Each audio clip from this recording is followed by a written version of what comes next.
Good day, viewers. Welcome to a new edition of 30 Minutes, the interactive program of Trust Television with me, Manir and Ali.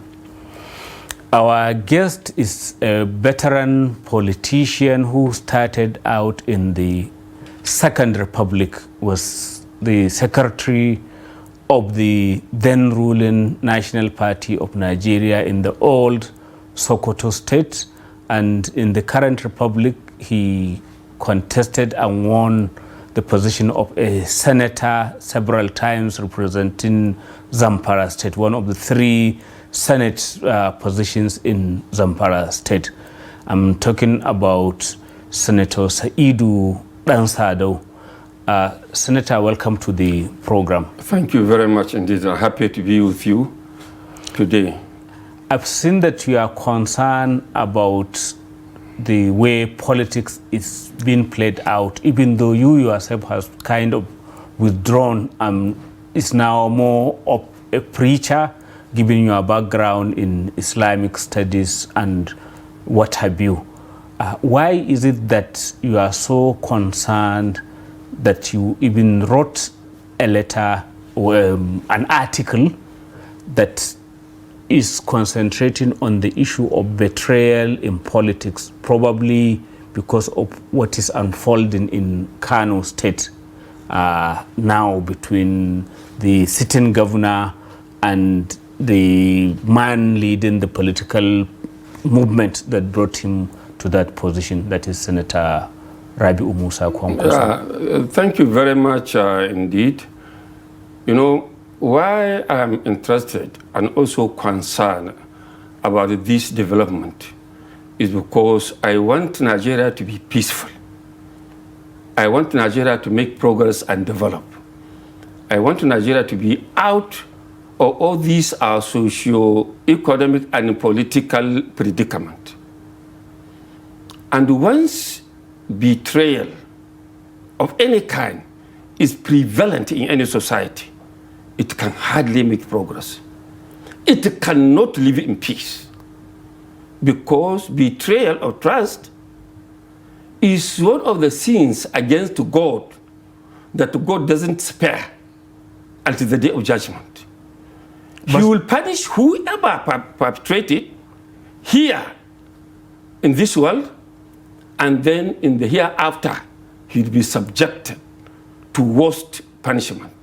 So that's why and I said, look, I have to draw attention of the current generation of governors, potential governors, generation of politicians yet to come, so as to document and put this thing on record for them to know the implication, of committing these kind of sins. But some will say that politics come with this, that another name of politics, some say, is actually betrayal. That is, you could be with somebody and then you suddenly change direction and go another way. No, that menace started with the Second Republic. In the First Republic, there was nothing of sort. Politics were purely on ideology. If you read the political history of Nigeria, you cannot see anywhere where any prominent party member defect from one political party to another. But not to talk of people who are elected. Yes, but there are switches. Remember what happened between Zik and Awolowo, and what pushed Zik to more like retreat to his southeast enclave. No, see, that one was not a betrayal, because Zik and Awolowo, nobody was the master of who. You understand? They were all of the same stature. They were all colleagues. It was disagreement based on ideology and also based on ethnic exigencies. So it was not betrayal at all.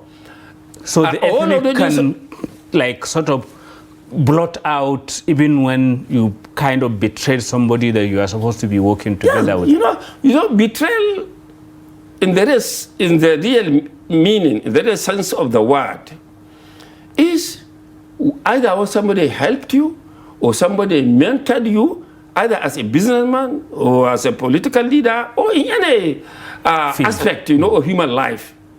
And that man who helped you or who mentored you, you now come and ditch him. So such a thing never happened in the First Republic. But it started in the Second Republic with late Haji Abubakar Limi.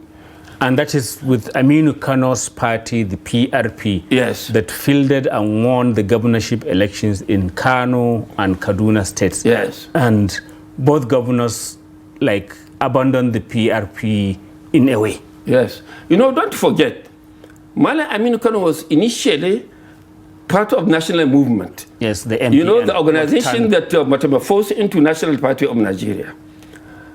He pulled out of it and formed the People's Democratic Party.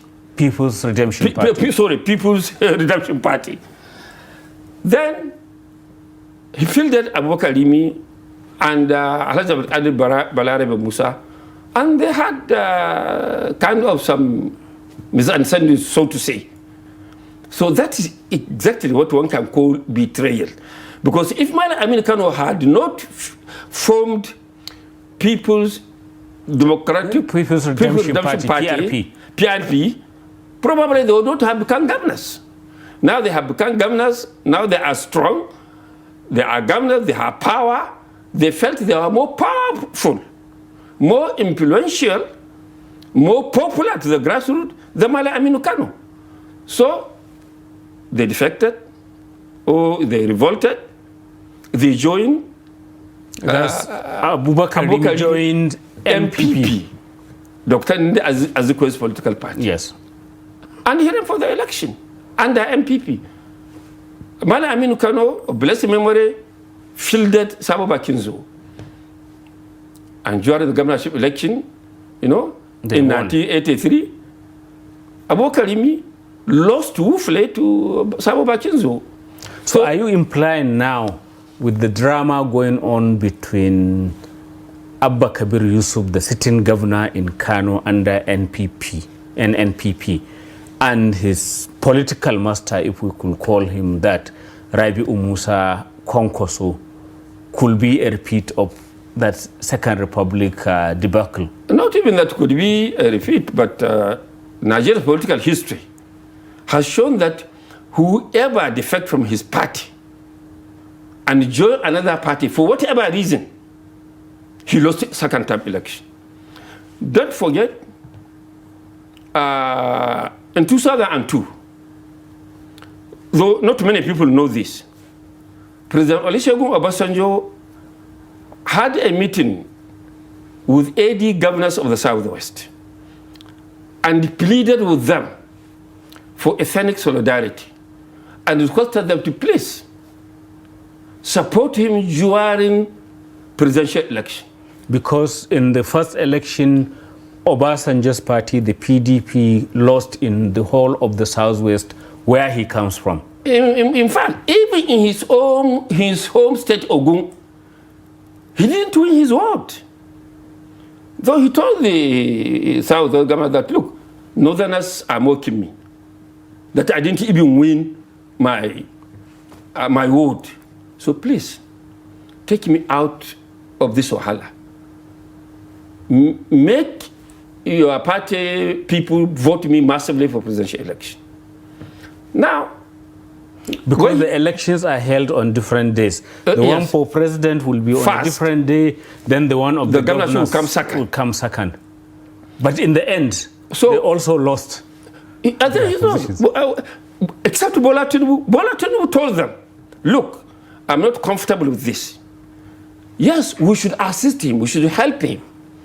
One, let's make sure he wins in Ogun, but marginally. And let's make sure we quadruple the vote he got in 1999. But we shouldn't vote him massively against our party. The remaining governor didn't accept his advice. And then he told them, count me out. So that is how all the remaining 5 lost the election.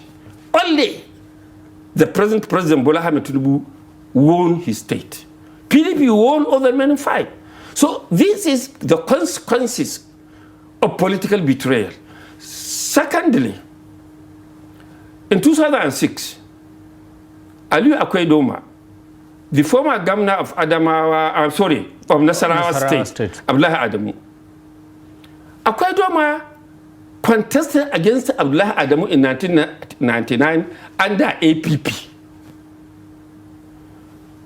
1983, he again contested against Abdullahi Adamu. That's when Abdullahi Adamu was seeking for a second term. Abdullahi Adamu defeated him. But preparatory to 2007 election, yes. Abdullahi Adamu requested Aliyu Akwaidoma to leave his party and join PDP, which he did.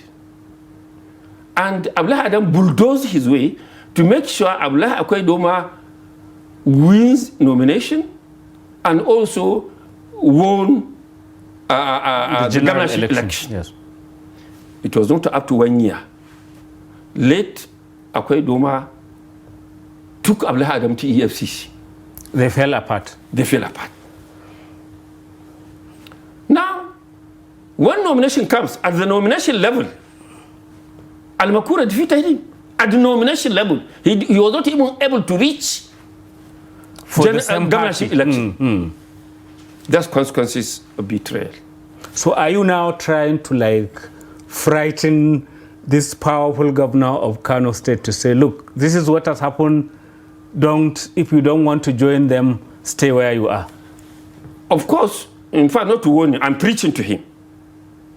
Look, observe the Holy Quran and the Holy Bible. More than half of the two holy books, the content is history. It's not out of nothing. It's for people to learn from the past and know how to live, and know how to worship God, and know how to succeed in life. That's why I'm given the chronicle of this, betrayal of trust in Nigeria. Don't forget, Mahmoud Ali Shinkahi also. That is in Zamfara State. In Zamfara State. Of course, his own case, she was under pressure by the then president, Umar Musa Adwa, to join PDP. Probably because Zamfara is a neighbor of Katsina, and he doesn't want PDP to lose in his neighboring state. Mahmouda joined PDP. When the election came in 2011, Abdul Aziz Yari, the Marafa of Sokoto, defeated him. Because he was still in the AMPP that was dominant in that state. Dominant in that state. It's not in fact the fact that it was dominant. It is the consequences of betrayal. I told you earlier on, God doesn't spare betrayal until the day of judgment. في الدنيا خزي وفي الآخرة عذاب عظيم. He will disgrace you here. That's the punishment. And on the day of judgment, you are subjected to terrible punishment. So remember, I said I'm a preacher. I am preaching. This article I wrote is part of my preaching. Not to only Governor Abba, not to only present governors, not to only potential governors, but I told you, generations of governors to come should know this. That there is a price to pay. There is a price to pay. There is a price to pay. That's the essence, of this article that I wrote. But then, what do you do to people who are under pressure? Because most commentators have been saying that all these defections look contrived. They don't seem natural or organic, because a lot of things that you couldn't imagine will happen have happened. From Delta State, which has been PDP from 1999 to date, now is APC. Taraba, same thing. Plateau, the same thing. And maybe a number of other states. And now it's coming to Kano. It doesn't look natural. What is happening maybe behind the scene that could be forcing this kind of rush to the ruling party? You see, from the religious perspective, it is nothing but weakness of faith. Weakness of faith. If If you observe, both Muslims and Christians in this country, we fight one another, say, I'm Christian. But when it comes to actual obedience to God, behaving in the manner prescribed by the Holy Bible and the Holy Quran, both sides, we are zero. So it is weakness of faith. And by the teaching of Islam, if a servant of God is fond of committing sins against God and he does not repent, his heart will be black, will be painted completely black.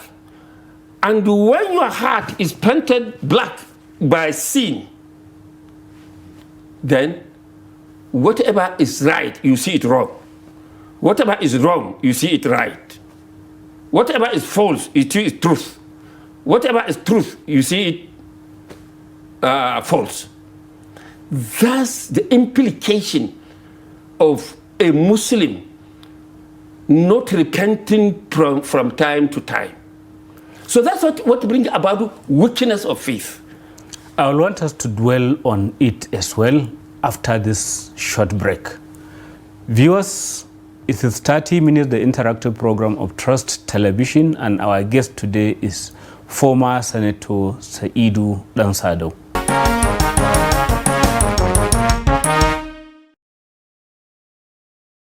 Welcome back.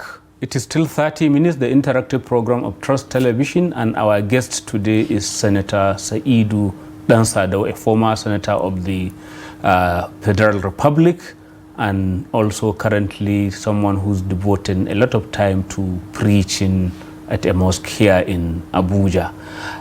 Senator, you are kind of summarizing and saying it's loss of faith that is pushing this rush by governors, by legislators, and so many other public office holders to the ruling party.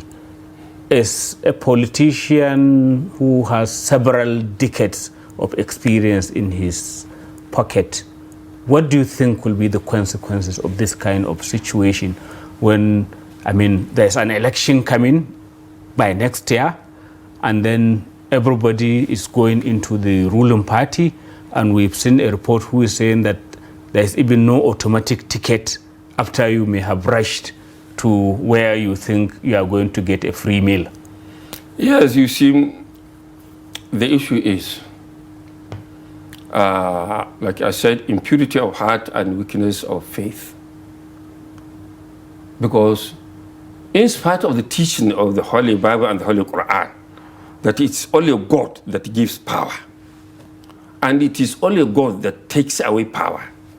Yet, as Muslims and Christians, like you have now mentioned, from Delta, from Plateau, people are defecting. So it shows that people don't believe. They only believe rhetorically, but they don't really believe that it is only God that gives power. Because anybody that really believes that it is only God that gives power, he won't defect from his party, no matter the pressure. Or, as some of the supporters of Abba are saying, MPP has been factionalized, and that it is the other faction, not caucus of faction, that has been recognized by a court. And by that, it means Abba will lose out, he cannot contest second-term election. Now, the question is, if he cannot contest election under an MPP, can't he contest election in another political party? That's the fundamental question. So the question is about belief. No, probably that's why he's moving to the ruling party, where he thinks there's some assurance there. The assurance in the hand of God. The assurance in the hand of God, because he is the one who gives power. So therefore, if he is denied contesting under an MPP, because court recognized the other faction, he can pick any party. But and contest the election. If God has destined, he will have second term. He will go to another party, he will contest the election, and he will win. But if God does not destine he will get second term. He will lose the election under APC. But the window is closing because, as we very well know, it is within this year that all the primaries will be done, maybe in the next 6 months or even less. So maybe there is need to move to a new party in time for all these primaries, not to just wake up one day and pick up the nomination of a particular party. No, I mean, you see, it still revolves around one thing. There is no way, by the time he is denied contesting, that he cannot have time to join another political party. And I want listeners to take note of this point, that if God has destined, he will get second term. Even if he joins another party a day to the governorship election, he will win. It's God.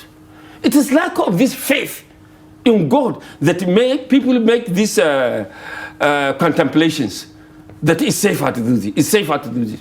Be faithful to God. Rely on God. Trust on God. You will never fail. But you know very well, politicians like to make assurance double sure because of maybe the heavy investment that they make. That is why we hear some of them go to the babalaos, to all the petish making things, just to make sure that they don't spend all those billions and they get nothing from it. It is still the same thing what I've been saying. Weak faith in God. Remember what I told you about Sheikh Kangiwa? He didn't tell anybody he wanted to join politics. Yet he was summoned home. Yeah. And he became governor because it was destined he'll become governor. But because God has destined, he'll not even finish first term. He died. And somebody else completed the term. And somebody else completed the term. He contested for second term and he won. That is God for you. Rely on God. Trust God. Depend on him. You never fail. So let's come back to the larger Fourth Republic. Do you see a lot of trust in God in the way things are turning out in the politics of this republic? No, you see, I still have my trust in God, but there is implication, grave implication politically out of this trend. Everybody, or I can say 70% of political office holders who are elected in other parties are now moving one party state. One party state. That's the political implication. What is its practical implication if it's just one party? Is there a problem with that? Well, dictatorship can emerge. You know power, what it is. Look at what is happening now. Mr. President Bola Ahmed Tinubu is the party. He is the party. That's just the president. Why will you say so? Because there are organs, there is a chairman, there are all the other office holders of the party which are completely separated from Mr. President. Yes. In principle, they are separated. But in practice, it is only a president that dictates what happens. Whatever he doesn't want will not happen in APC. It is only what he wants that will happen. Now, the implication I'm talking about of a dictatorship, by the time you have 70 to 80% of members of the National Assembly in one political party, and you have your president, from what we have seen within the last 2 years. So, the president controls the party, the president controls the National Assembly. What else? And power being what it is, it can change people to the level you don't expect. So that's the implication to the nation. That's the implication to democracy. So it's not good news for democracy or for Nigeria, this kind of rush to just one party. Of course, it's not good news. It's not even good for the president, Bola Ahmed Tinubu, as far as I'm concerned. But I want him to make a record, a democratic record, that under his administration, democracy in Nigeria worked in accordance with the norm and tradition of democracy. It's not about becoming president. It's not about having 2 times 8 years as president. It's about performance, so that you will be in history. Why are Sardauna of Sokoto, of blessed memory, Chief Obafemi Awolowo, Inanze Azikiwe, Malam Aminu Kano, why are they still remembered today? People praying for them. They have never been president. But because of their accomplishment, because of their principles, because they worked to nurture and develop democracy in this country. So it's not about office. It's about performance. It's about working for your country. It's about leaving legacy. That's the most important thing. What about the National Assembly, of which you were a member? You were then checking an all-powerful president, Olusegun Obasanjo. Will you say, honestly, that is happening currently? No, it's not happening at all. At that time, remember, PDP had maybe like 55% of members of the National Assembly. The APP and AD had about 40 to 45% members of the National Assembly. And this opposition constituted a very strong bloc because we were firmly united. Not only that the opposition were united, we recruited some of the PDP members to be behind us. And that's how we are able to checkmate the excesses of President Olusegun Obasanjo. As I'm talking to you, I have finished writing a book, The Battle Against Third Term.